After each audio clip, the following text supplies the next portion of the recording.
I'm Angela Cripps, the MD of the Recruiting Gym, and I am very, very, very happy to welcome Vicki Saunders to us today. Good morning, Vicki. How are you? I'm good, thanks, Angela. Great.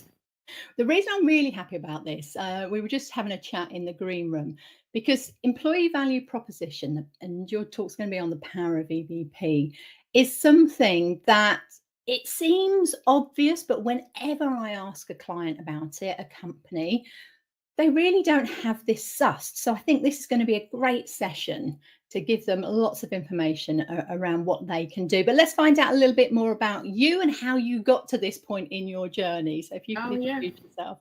Of course, yeah, cool. So I was in-house for the last 25 years of my career. I know I don't look old enough, do I? But I am. And I started out as a marketeer. I used to make TV ads for Boots. Most of the Here Come the Girls TV ads were mine. I love that. And I'm already going, here come the girls. Yeah, exactly. It really stuck. Love it.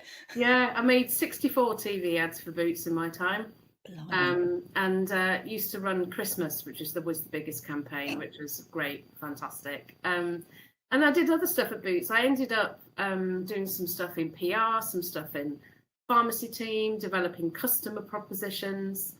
And then I ended up in HR, looking after the Employer Brand EVP team. Did that for 4 years before I left. And then I've been at BAE Systems, big defence organisation. I like to call it, big grey things that fly, float or sink, which is what they are, really. That's a submarine and not what the submarine is the bit that sinks, yeah. There's been a lot going on with those things that fly and everything at the moment. Oh yeah, but I do like to say I went from sun creams to submarines. Oh, I love that. You are such an advertising guru, aren't you? Yeah, I know. Do you know what the connection is though, Angela? So sunscreen to submarines. Well, you don't need sunscreen in a submarine. No, but they both protect you. Oh, they do. Love it. Yeah. I mean, total extremes there, but yes. Other extreme ways of protection, yes. And then I've been at Currys for the last 18 months or so, looking after EVP and Employer Brands, employee experience, culture, and set up on my own as an independent consultant in November. So yes, I now run the EVP Consultancy, and guess what we do? I help organisations develop and activate their EVPs. So that's brilliant. And I must admit, credibility-wise, Vicki, I don't think there can be anyone higher in relation to EVP. I can't think of a bad thing about Boots.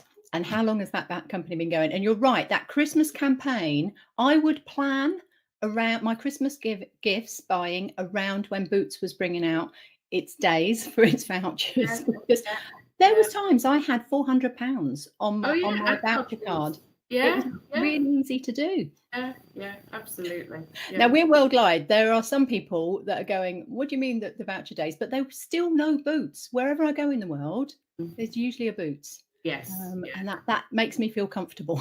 Absolutely. Yeah. So, fantastic. So we're going to hand you over to your presentation. If you've got any questions, I can see there's loads of people over on LinkedIn as well. Do feel free to click and join up on Crowdcast. This is session 40, kindly sponsored by JobAdder. So if you click and come into Crowdcast, you'll be able to pick up lots there. Plus, you've got the link to find all the 40 sessions as one of our pro bono courses in the Recruiting Gym. So we'll get those links in there as well for you to be able to access them all. And this is what we do. Once a month, bring you an expert that can then share information with you for a good half an hour or so. And any questions you've got, put them in the chats and we'll put them to Vicki at the end. I'm going to pop off here. Vicki, I'm going to pop you down the bottom to make your screens a little bit bigger. Yeah. And away you go. Perfect. Thanks, Angela. So, hi everyone, I'm going to be talking about the power of EVP today. I'm going to take you through 4 things that make an EVP powerful. But before we get into that, I'm just going to talk a little bit about what EVP is. So if we just move over and look at this, what is an EVP? And the way that I tend to explain this is by talking about chocolate. And I'm sorry, it's 10 to 12 and you're probably all very hungry, and that I might make you slightly hungrier at this point, but essentially this is how I tend to talk about EVP. So first up, this is one of those delicious, world famous chocolate bars that we all know and love, which is the Mars bar. Now, I think of the Mars bar in this state without a wrapper on it as being like the EVP. It's what you get in exchange for your 90 pence. It's already had some design that's going to it. It's already been made into milk chocolate, into caramel, into nougat. So they're a bit like pillars of an EVP. And as I say, that's what you get in exchange for your 90 pence. And similarly, that's what an employee gets in exchange for working in that organisation.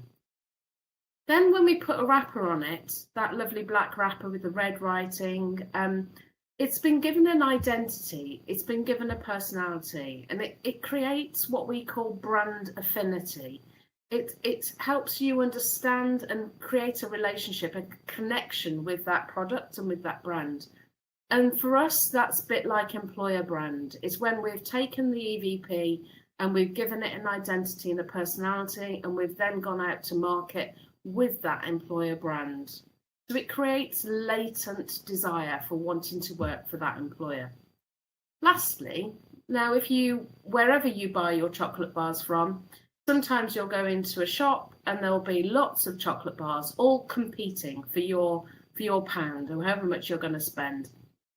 And I think of that as being a bit like job boards. It's a bit like when we have vacancies to sell. It's similar to how when chocolate bars are trying to, position themselves in line of sight for a shopper and be attractive to that shopper, there might be a promotion code on pack that says, win a chance for a holiday in Barbados.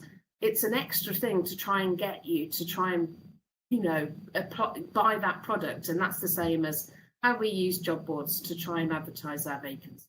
So for me, that's what EVP is about. We're talking about that raw, naked chocolate bar over on the left-hand side.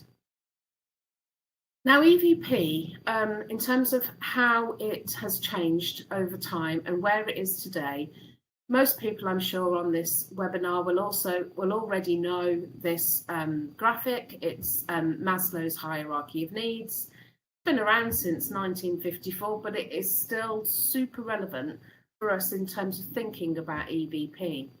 Now, if we think about, I think certainly about I'm 48 now, and I think about my parents' generation, and I think about what was important to them and what they got from their employer when they were in the world of work in the 1970s, 1980s. And certainly it's true to say that the EVP for them was much more at the bottom of the pyramid. It will have been about pay. It will have been about the location of the work. They will have had some time off, but won't necessarily have had all that much paid holiday leave. Coming up into the next section around safety needs, sick pay, redundancy pay, health and safety law didn't come into effect in the UK until 1974. And over time, what we've seen is an evolution of EVP up into the next stage, which is around belonging and love. And that's where we see culture and values and well-being play out in the employee experience. Then going further into esteem needs about recognition and learning, and how, certainly in the world of work today, we expect to be able to see not just doing a job and going home. We want to experience some personal growth from that experience as well. And then lastly, right at the top of the pyramid comes things like purpose, sustainability, diversity, equity, and inclusion. And what's certainly true is that the amount that EVP encompasses today is much, much higher up that pyramid. And the younger the generation you are, if you talk to Gen Z and you have Gen Z candidates coming into your organisation, they're much more likely to ask about sustainability credentials, to talk about what are you doing from an inclusion point of view, than some of the older generations. So that's just a little bit of a snapshot of what EVP encompasses today. Now, I think of EVP in terms of how it sits in an organisation as being a bit like weaving across a loom. Now, many organisations, certainly the bigger ones, might have different people in HR or different sub-teams in HR that are like the upward strands of the weaving loom. It could well be reward as a COE. Then you've got employee relations, you've got L&D, you've got TA, etc., etc., etc. EVP should weave across all aspects of the whole HR strategy and certainly the people agenda. So what makes a powerful EVP? I think it comes down to 4 things, and they are these 4. And what I'm then going to do is take you through each one of the 4 and explain how to use it, how to get it right, and what to look for to be able to build on that strength in your organisation.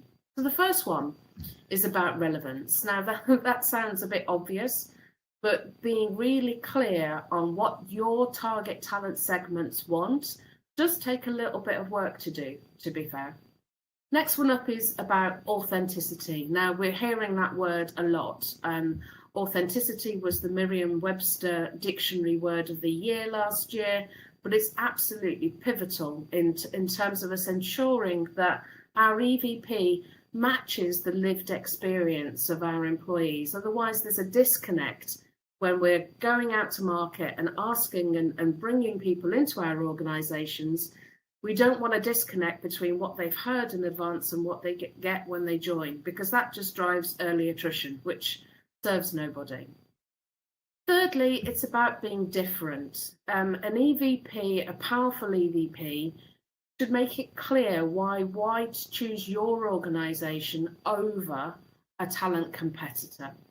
And then lastly, being future focused in your EVP. If you focus very much on the wants and needs of your employees, your potential candidates, if you think too much about what's important to them today without taking heed of societal trends, about the direction of workplace evolution, then you could end up with quite a short-lived EVP that quickly reaches its shelf life.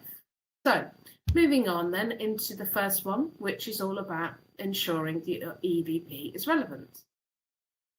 Now here it's really important to think about your audience. Now I think about talent segments and being clear on who your critical talent segments are and what their needs and wants are. Now, the kind of places that you can find information about your target talent segments, there's great information from big reports like McKinsey, PwC, Deloitte, Gallup, LinkedIn. They're all great places to get stuff, but also I would encourage people to look at some of the professional bodies from within their particular industry, be it engineering, be it pharmacy, be it agriculture. There are usually really rich insights about what the wants and needs of a particular industry are as well.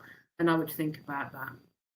I would also think about, when you're thinking about the wants and needs of employees, is to think about their whole experience. So that I'm sure most people here will have seen a similar kind of construct of a typical employee journey through an organisation. I think what's important here is to think really clearly about both professional and personal touch points, because what makes an EVP sticky isn't necessarily all the rational stuff. 95% of human decisions are actually made on the basis of the subconscious brain, not the conscious brain. That's where brain function is now. It's certainly been described by scientists that's a new thing for us to understand. So being clear on what people feel as well as what they think certainly is really important.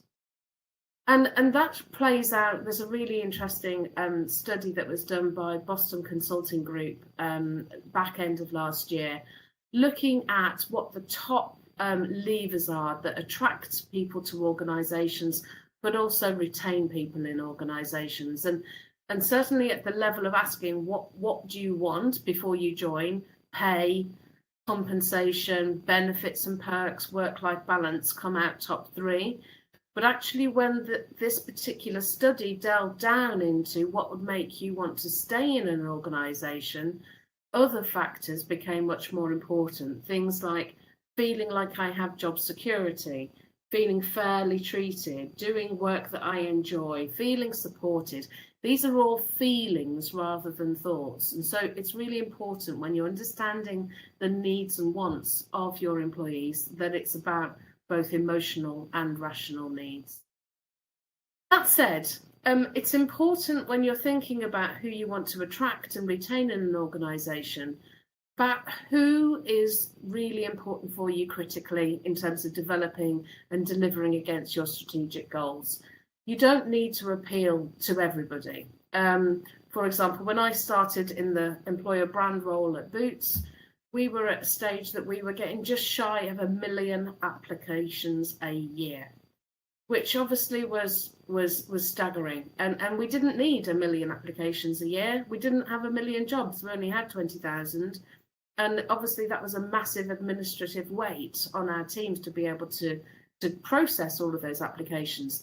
So one of the good things about being clear on who your target audience is and what they want and need is being able to narrow the field into who you really want to attract. Now, when you are looking at who to attract into your organisation, it's good to be clear about how those talent segments are the same, what's common about them, but also what's different. And I like to think about particular groups when I'm thinking about segmenting the talent audience in order to develop an EVP. And I use 5 different areas to do this. The first one, I tend to look at areas which are your hard to fills. These could be these kind of things: software engineers, finance roles, legal roles. So the kind of things where perennially, if you don't have a good succession plan in place, that you are going to have to go out to market, and it's going to be a tough job attracting people into those roles. Secondly, it's important to look at what I call the bread and butter roles, the roles that are really important on a day-by-day basis to the operational delivery of your business. So this could be people in customer services, it could be people who are drivers, people who are team managers. The business just simply can't operate without them. They may well be high churn as well, and so that provides another additional challenge. Then it's important to think about, like I was saying earlier, about future proofing, to think about future skills. Which types of skills do you need more of in your business to deliver the strategic goals? So if you know that you want to branch out, your business strategies to branch out into a new revenue stream, you might need different skills in order to achieve that goal than you have today. So this could be things like more data scientists, more solution architects, more people with transformation skills, agile project owners, scrum leaders. You get my gist. Nextly, it's good to talk about pipeline. So where is your pipeline coming from? So this could be your high potentials, could be grads and apprentices, but certainly also there's definitely a shift in the market, and we're seeing more and more programs which are supporting people to return to careers, and also reskilling programs. People who don't have a background or experience in a particular area, but organisations are taking them on and building up those skills for them, particularly in tech. Usually that's where we're seeing that. Then lastly, the one that I often find gets missed in EVP work is to think really clearly about diversity. To think about your workforce demographics today and how diverse they are, how you want to be able to evolve that over time.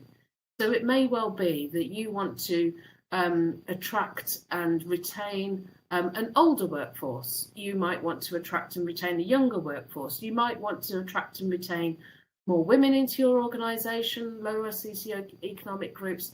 It's important to think about all of those things before you start an EVP project, because in essence, when you put all of these 5 things together, you will need to make sure that there are enough people from each of these groups in your research sample in order to give you the outputs that will be robust enough to build an EVP to attract these people in the future. Small example I tend to use for this, we did some work at Boots many years ago, right at the beginning of the work we were doing on developing flu vaccination services in partnership with the NHS. And we were doing some work thinking about how to attract more pharmacists that had those skills. But actually, one of the things that we didn't know was that, you know, there was actually a bit of a secret squirrel project going on, looking at whether nurses, actually bringing nurses into the organisation alongside pharmacists would be an option in order to be able to deliver those services. Now, we didn't have many nurses in the organisation at the time, and so they weren't there to be able to ask and be able to build into the research. So we would have had to actually bring in that knowledge from external to be able to fulfil that research need. So it's good to be aware of where you want your organisation to go in the future so that you make sure that your research is robust to start with. So those are the 3 things on relevance. I would encourage you to think about the whole person. When you're thinking about being relevant to your talent audiences, you want to think about them both from an emotional and a rational point of view. Think about what is common across all of your talent segments, about what they want and need, and then get really clear about how they are different too, because that will help you understand how to articulate your EVP and also then inform your content strategy further down the line. So secondly, then, we'll move into that word we talked about a bit at the beginning, about ensuring that your EVP is authentic. Now, this is really important now, right now in 2024. And one of the reasons that it's particularly important is that we're seeing a lot of data, a lot of reports coming about showing that the dynamics around trust globally are changing. This is a slide from the Edelman Trust Barometer from last year. This is UK data that looks at how trust is changing over time. And you can see that trust in things like government, which is the red line, has gone down really significantly over time. Media has gone down over time. And we're seeing this play out not just in the UK, but also globally. And where we're seeing that trust move to, you'll be able to see those red areas over on the left are areas where there is now officially distrust in the UK population. So distrust in media, government, local MP, local government, business in general.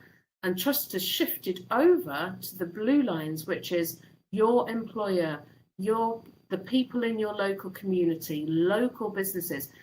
The dynamics of trust have moved away from big, out there, further away organisations and things which are really close to home. So it's important when you're looking at authenticity is building trust. It's about not having any incongruence between what you're saying about yourself as a brand and then what your employees will be saying about the brand too. One of the key ways to do that is to really make sure you represent the truth. Don't use smoke and mirrors when you're trying to express your EVP and turn it into your employer brand. It will only come back to bite you, and so it's really critical that you're accurate with the information that you're sharing and that the visual representation, everything else is really super authentic too. Now, this is the bit that I get really excited about because this is pivotal in driving that authenticity and unlocking power of an EVP, because it so supports that core piece around trust. Harnessing advocacy. Now, advocacy, I've got some great stats here on how it is so powerful. The first one being employee networks reach 10 times more people than the actual brand's own content. Content shared by employees get 8 times more engagement than the brand. And employees at socially engaged companies are 27% more likely to feel optimistic about the company's future and 15% more likely to feel connected to the organisation. Lastly, these companies are 58% more likely to attract and 20% more likely to retain. So advocacy is super powerful. But why is advocacy so powerful? Now, I'm going to share with you a little bit of a neuroscience insight here. It's because of how our brains work. There are things in our brains called mirror neurons. And when we observe somebody talking passionately about something, it triggers certain centers in our brain and we start to feel that passion as well. It's a bit like empathy. It comes from the same parts of the brain. And so when we ask and want to harness advocacy, it's super important that we do as much as we can to enable our colleagues to be able to speak from their own voice, to be able to tell their own stories, because that is what will make the advocacy as powerful as possible. So authenticity, those are the three things I would just summarize that as being, to think about how you attract your target talent audiences and think about looking at it from a bottom up, not a top down point of view. Think about your head and heart approach to looking at EVP and look for ways to ensure that the brand and the advocate's voice are in synergy with each other. Moving on then into different, how to make your EVP different to other talent competitors. The key thing about an EVP, and certainly when an EVP becomes amplified and activated through an employer brand, is to think about facilitating choice. It is there to be able to help people understand the pros and cons of working in your organisation versus working for a different organisation. So it's really critical that you are drawing out and capitalising on the things that make you different, not the stuff that makes you the same. So being unique is absolutely wonderful within this. And if you tend to find in your organisation that there is a certain need to want to warm towards content that is safe, that is mass appeal to everybody, sometimes it can just be wallpaper. It can end up being too similar to everybody else's content and therefore doesn't have the cut through, doesn't get the impact that you might like. So for differentiation, I think it's really important to think, yes, about the things within your reward package that are different, but also think about your purpose, your values, draw on those and bring those into the center of your EVP. As we saw at the beginning, when we're looking at Maslow's hierarchy of needs, that's the stuff that's right at the top, and that's the stuff that crucially plays to the heart. And we've just talked about how important feelings are in making these decisions. You can also differentiate yourself through your look and feel. So work with great creative partners that can help you to achieve that, and also look at different channels. So not necessarily always being in the same channels as your competitors, and maybe showing up in channels where people don't necessarily expect you to be there. I remember many years ago I did a TV and press campaign for Sultan. Boots's, it was the #1 sun care brand at the time. And we did some work looking at how customers' mindsets worked when they were trying to choose sun creams. And one of the things we found was that one of the places people were when they were thinking about sun creams was when they were thinking about their holidays. It's when they're thinking about going away. So we actually did a partnership with Fitness First Gyms where we put stickers, Sultan stickers, on the mirrors in all of the changing rooms across Fitness First Gyms across the country, because that's where people were, consumers were, when they were thinking about thinking about buying sun cream, because they were thinking ahead about losing weight, getting in shape to be able to go on holiday. Similarly, this is why you might see some brands using advertising on the tube, because that's where people are in the mindset about what they're thinking about because they're on their way to work, commuting. So it's good to think about different channels where you might not necessarily think people are in the mindset, but they can be. And then lastly, future focused. And the key thing here is that once you have your EVP, it's really important to keep it and use it as a compass to make future decisions. If you have an EVP and let's say it has 3 or 4 pillars within it, you can use that to make decisions on the basis of where to invest budget, where to invest resource, which partnerships to create for your organization based on your EVP. It will help you to decide things like, do we invest in an alumni program? Do we invest in a mentoring program? Do we build out a new learning management system? Or do we invest more money in pay and benefits? The EVP should act as a compass to help you make some of those decisions. Then it's really good to look for trends. And by that, I mean the kind of trends that are changing workforce. They are the future of work trends. They, at the moment, obviously are a lot to do with AI, particularly generative AI, and how that will shape the future of work. It can be to do with flexibility and the location of work, but it's certainly good to keep on top of how those trends are changing over time. Asynchronous working is going to be another one that's going to start to see, and we're going to see more talent and TA coming together to develop, holistic propositions that help grow and retain talent within organizations. But it's also good, thinking about future focus, is to think about societal change. This also has a massive impact on what employees want and need from an employer. So absolutely, the things that have impacted on trends in EVP in the last few years have been things around diversity off the back of Black Lives Matter. Previous to that, there was a lot of work, and still is, so much work to do around ensuring we get a better gender representation into senior leadership roles. So it's good to keep on top of what are those key things that are important and changing in society, and be clear on how your EVP works and supports those things. So those are the 3 things on ensuring your EVP is future focused. I think it's important to think about how you're going to measure the impact of the EVP and be clear about how you will both adapt to any internal change that you see in your organization. When you change direction, you build in you might have mergers and acquisitions, or you might grow a new function or department or step into a new revenue stream.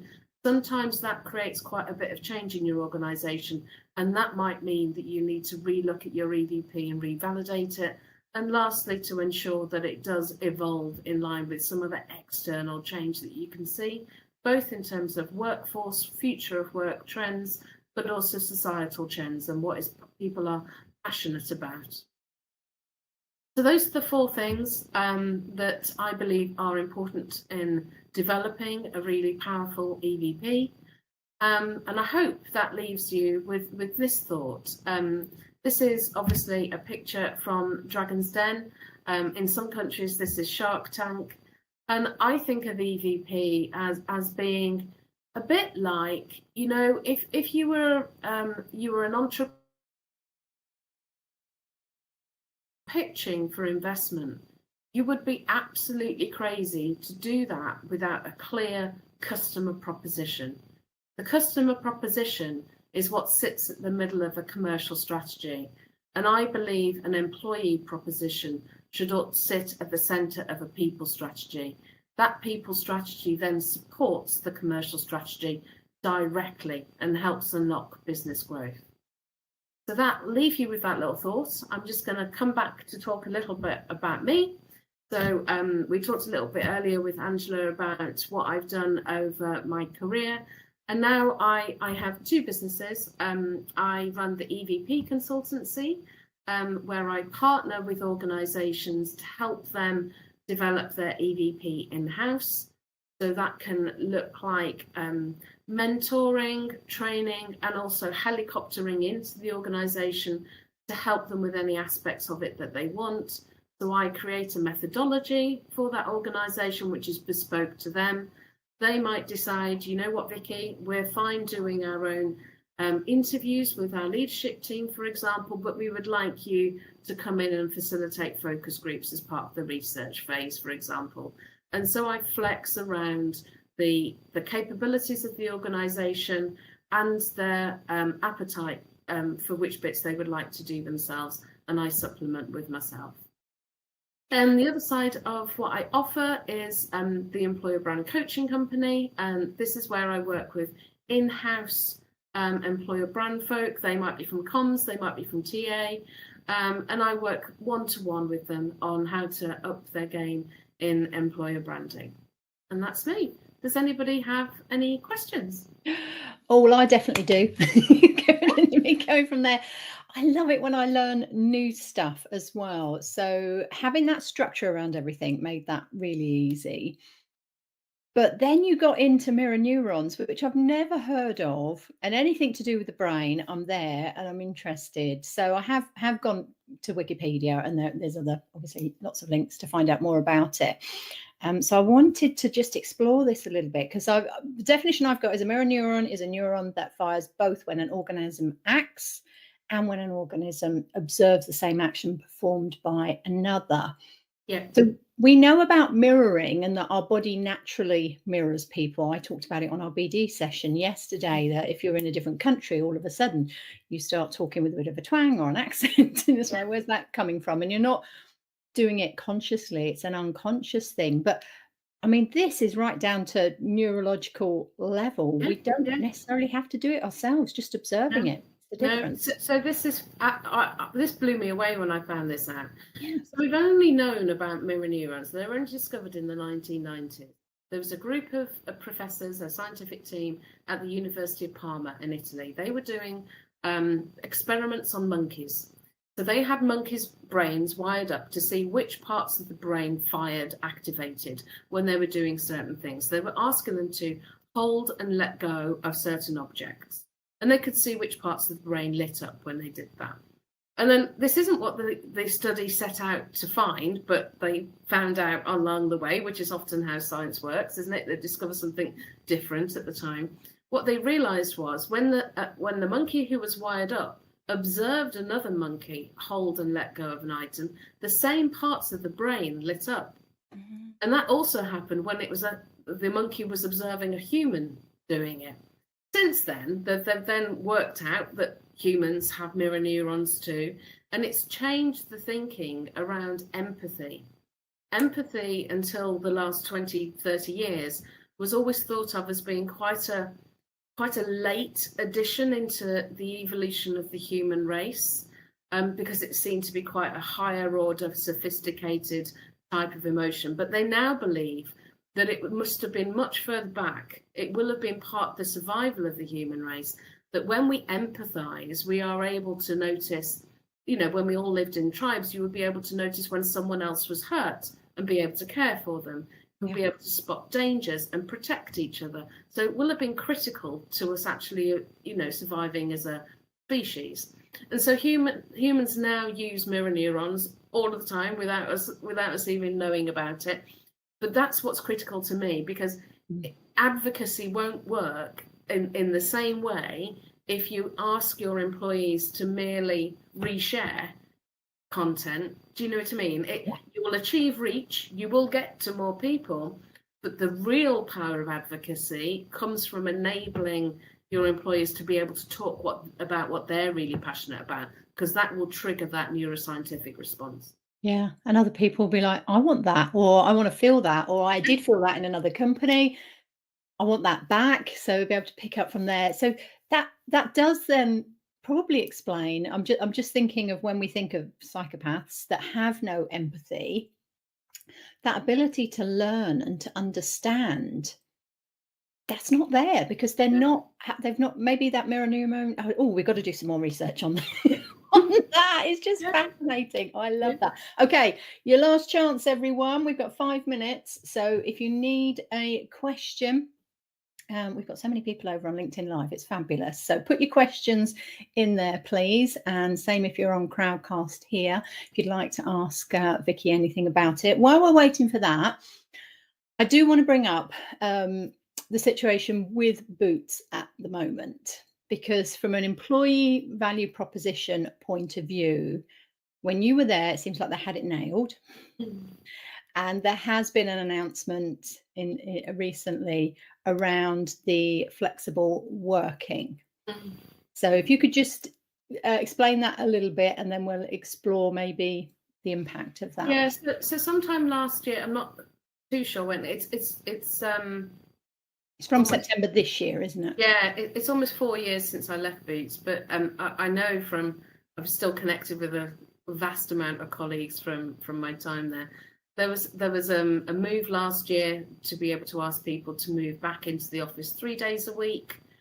And then just last week, they've extended that and said that they would like all support office workers to be back in the office 5 days a week.